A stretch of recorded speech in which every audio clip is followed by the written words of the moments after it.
Today is the mayor of the city of Jackson, Daniel Mahoney. Hi, Daniel. How you doing, Bart? Good. How are you? I'm doing very well. Welcome back. Well, you must be very proud of the city, as we had a couple of big events this past weekend. The Hot Air Jubilee and Gus Macker bringing thousands of people to the community. Yes, absolutely. We woke up. It's a pretty busy weekend for the Mahoney household in general, but we woke up really early Saturday, and I kept saying, "Man, what is that noise?" I kept hearing this. I'm like, "Who is?" It sounds like a faucet is on something. I keep hearing, so I look out my back door, and a couple of the hot air balloons were taking off from the field next door to us. So that was really cool to see.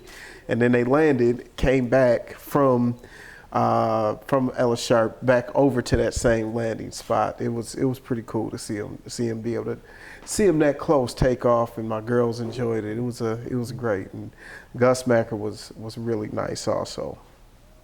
Yeah, I know a lot of people that were in Jackson for the very first time, and I think we were very good hosts. Absolutely. It was a great weekend. It's always good to see those festivals happening. That just brings tons of people into the community. The businesses benefit, the community benefits. We get that exposure. It just gives us such a good light to have those events happening in the community and have them happening so frequently. I mean, we've had events almost every weekend since the summer started. It's a busy town, busy summer. It is.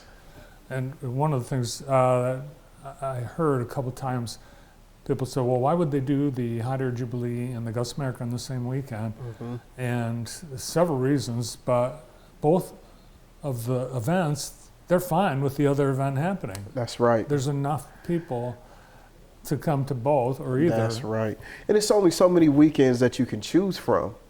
You know, that works with your schedule and works with the schedule of something else not happening in the same exact location where you want to be at.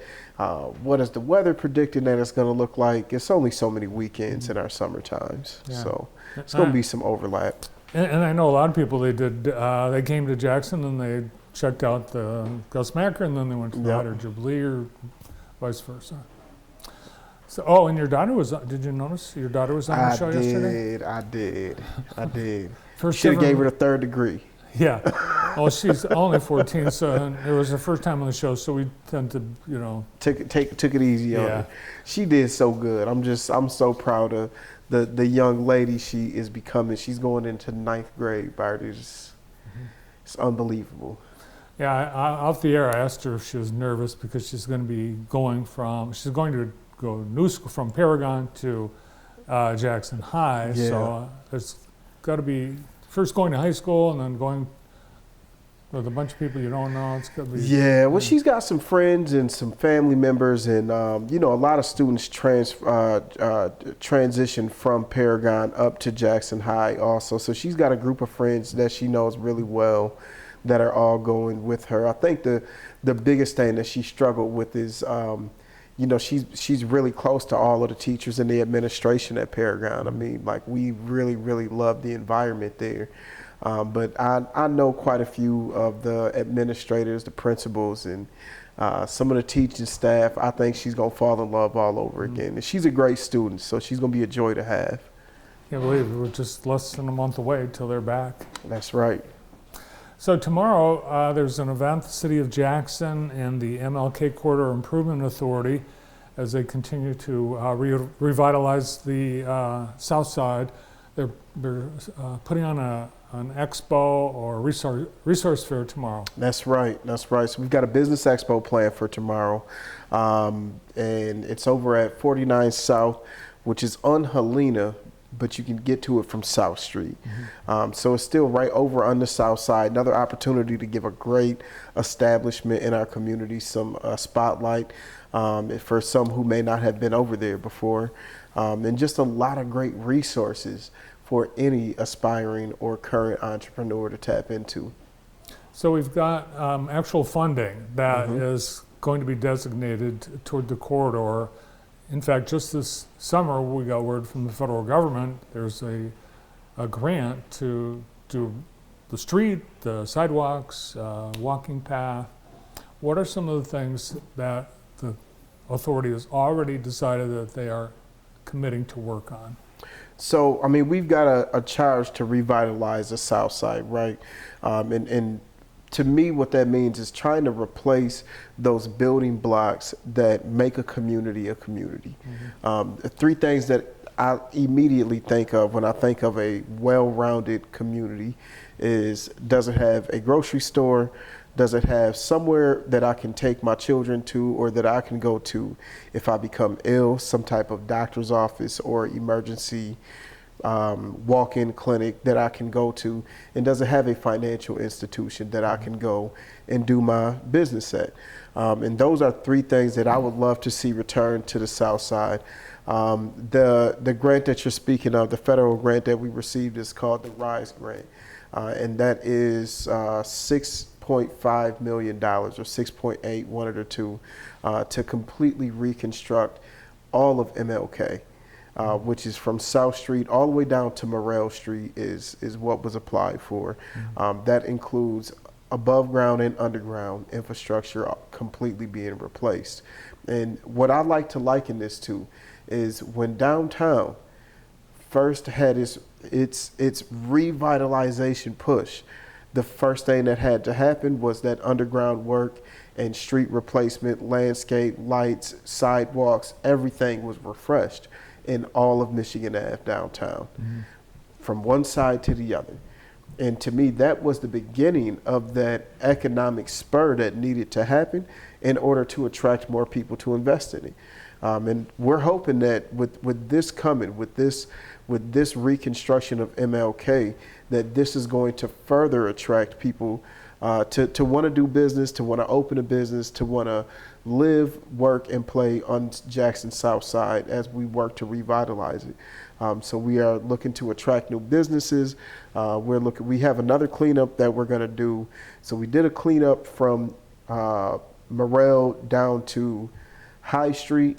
Next, we're going to do a cleanup from High Street down to South Street, just going through and cleaning the community up, cleaning the neighborhood up, trimming back some bushes, helping neighbors out, and just doing some additional work down that corridor.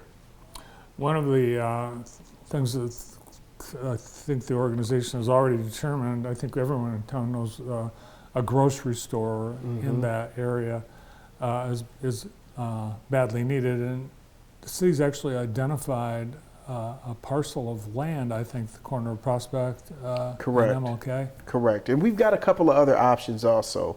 But that parcel was purchased to be a potential site for a grocery store right there, right behind where Dollar General is at, right on MLK in Prospect. Yeah, Prospect. Yep. What's your thought about these dollar stores? Some communities are fighting them because they are causing local established grocery stores to either go out of business or to suffer, and they're not really providing a substitute of what a grocery store is. Yeah, I've got mixed feelings on them. I mean, I think that, one thing about me is I'm very, very keen on how business works. So I think that's great for those who are invested in those dollar stores. They're very convenient. You might see me at them pretty frequently, whether I have to pick up some wash rags or dish soap or whatever I might need. But where it becomes an issue for me is the majority of grocery products that they carry are products in a box or a bag, which means it's not going to be very healthy for people. And unfortunately, not everybody has means to get back and forth to a grocery store. It's really difficult if you have to use public transportation because they only allow you to have so many bags. I think you got a maximum of 2 bags that you can bring with you. Otherwise, you got to either try to Uber there, which taking an Uber in Jackson is impossible. It's almost impossible. I think there's one lonely Uber driver in Jackson. Otherwise, you have to try to have it delivered, which is an extra cost, or have to get a ride, and then you got to worry about getting a ride back. And it's just nice to be able to have a grocery store in your community and that's close to you that actually has a full line of fresh produce and meat.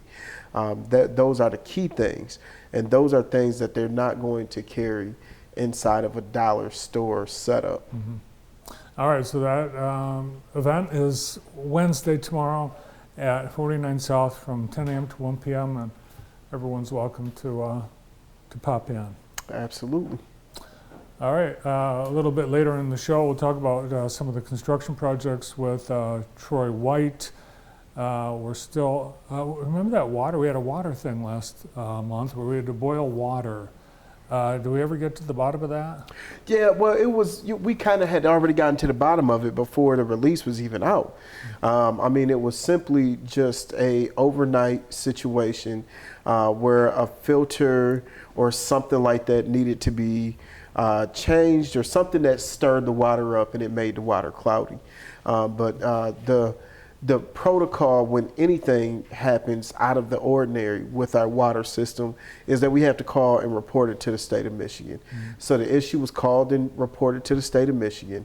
There was a ton of testing that happened, and the state still determined that to be on the safe side, you need to notify your citizens that we're going to put out a boil advisory. We knew right off the bat that it was only going to be 48 hours. You know, city administration kind of pushed back a little bit, but there's only so much pushing back you can do when you're talking about the state of Michigan. And they said you have to put this advisory out. It's 48 hours. You know, I drank the water without boiling it personally. I'll be honest. I drank it without boiling it, and it was fine. I'm still here, and I haven't grown any additional limbs or anything. But nowadays, when it comes to your drinking water, you just want to be on the safe side and not have a situation where you have to apologize after something's happened. You want to be on the safe side and be more take the side of caution, which is what we did. Right, and I think everyone had the feeling that that's exactly what was happening. The water was still safe, but the people that are developing the haze, I've heard they want to have a groundbreaking ribbon, whatever, September, then I heard October, then I heard November, then I heard September. Are we anywhere, where are we? So per our agreement that was extended, they are looking to take possession around the 15th of September, right? So I'm sticking to that. That is the most that I know right now. I've not heard anything about the dates wavering or changing. So I'm super excited that we're going to be able to stay on track with the date that we discussed. Still full speed ahead. Yes. All right. Good to see you. Thank you for coming in today. Thank you so much for having me. I appreciate it, and I hope you have a good rest of the day. Thanks. You Thank as you. well. The mayor of our city of Jackson, Daniel Mahoney.